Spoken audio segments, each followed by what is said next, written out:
Hi, I'm John Losing, a member of the Prostate Awareness Foundation Cancer Climbs for Prostate Awareness. Each year, the Prostate Awareness Foundation, or PAF, sends climbers to the top of some of the world's most important and highest mountains in an effort to raise funds and awareness in the fight against prostate cancer. It's a disease that still claims the lives of more than 30,000 men each year. Now, we're here in Quito, Ecuador at Mito del Mundo, literally the middle of the earth, standing on the equator, 0 latitude and 0 longitude, and we're here because this is the site of this year's Prostate Awareness Foundation Cancer Climb for Prostate Awareness, and it's at nearby Mount Cotopaxi, Ecuador. Join us as the adventure begins.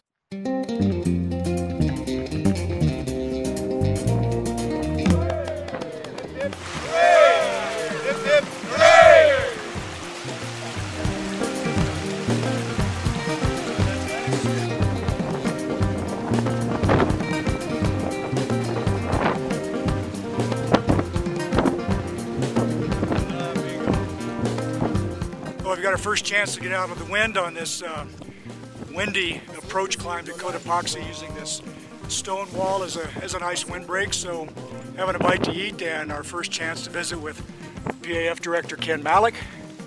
Ken, why don't you tell us where we are in the program so far? Well, right now we're at 12,400 feet and we're trying to stay out of the wind. We're building some team spirit. This is our second day of acclimatization.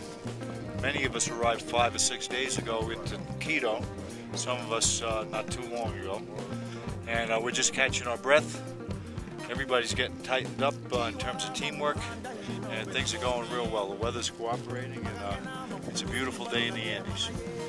I think what amazes me most about this part of the acclimatization climb is the fact that even here at almost 13,000 feet, you can see the terrain is still lush, it's fertile, probably because of the volcanic nature of the geology, and there is still plenty of foliage even way up this high. Local fruit for a snack called the granadilla. Granadilla, that's right. And part of the pomegranate family. Look at that, just delicious.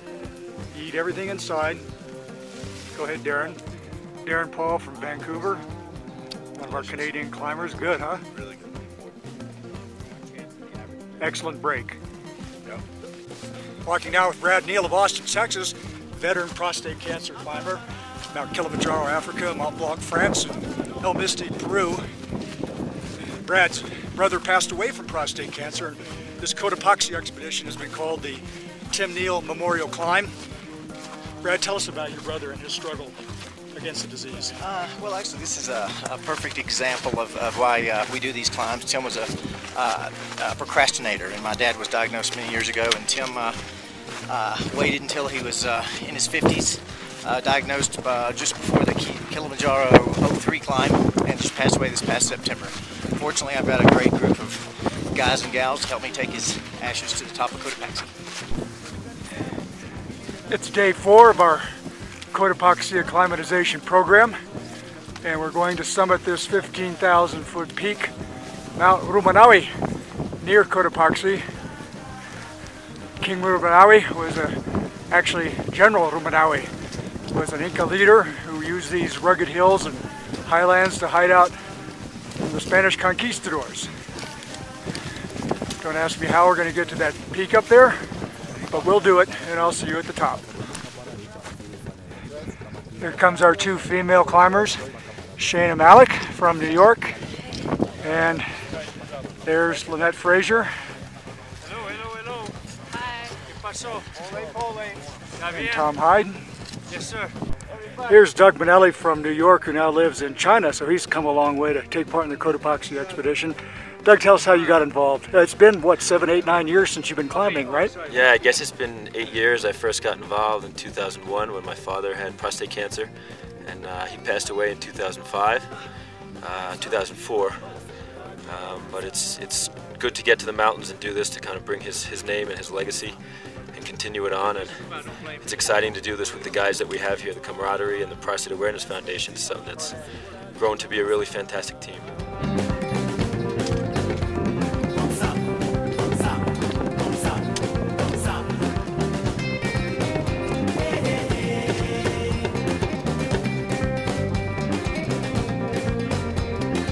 Oh,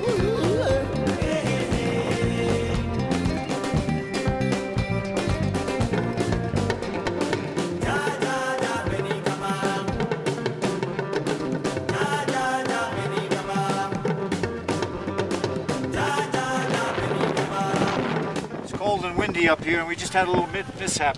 We had some rock fall, and one of our climbers got hit. We're hoping he's okay. We're 2 days away from summiting Mount Cotopaxi.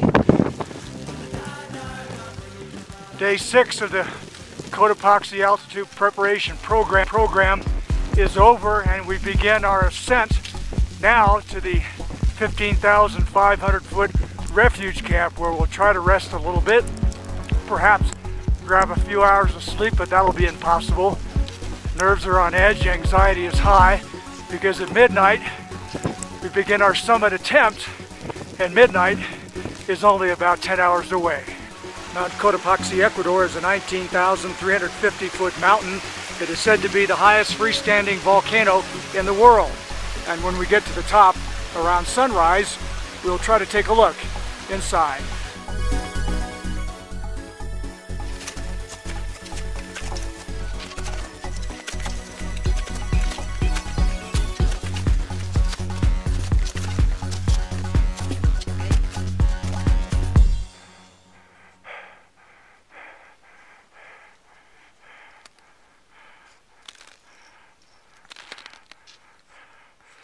Okay, let's go.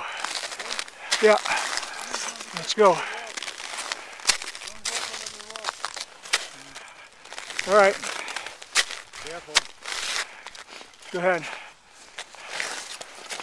Take up the slack.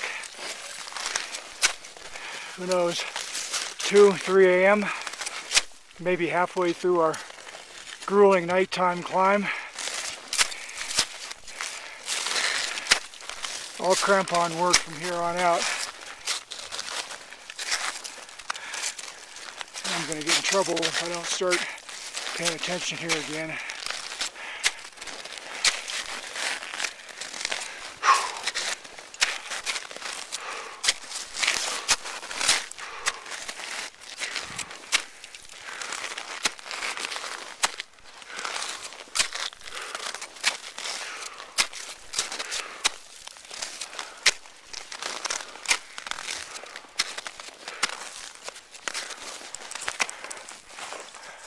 Well, at approximately 6 a.m. on June 23rd, Brad Neal made it to the summit of Mount Cotopaxi and delivered the ashes of his deceased brother, who had passed away from prostate cancer. So did several other members of the team. At sunup, Prostate Awareness Foundation Director Ken Malik, almost to the top and hit with a little bit of altitude sickness, but this is one tough mountain, and it was conquered today by members of the Prostate Awareness Foundation.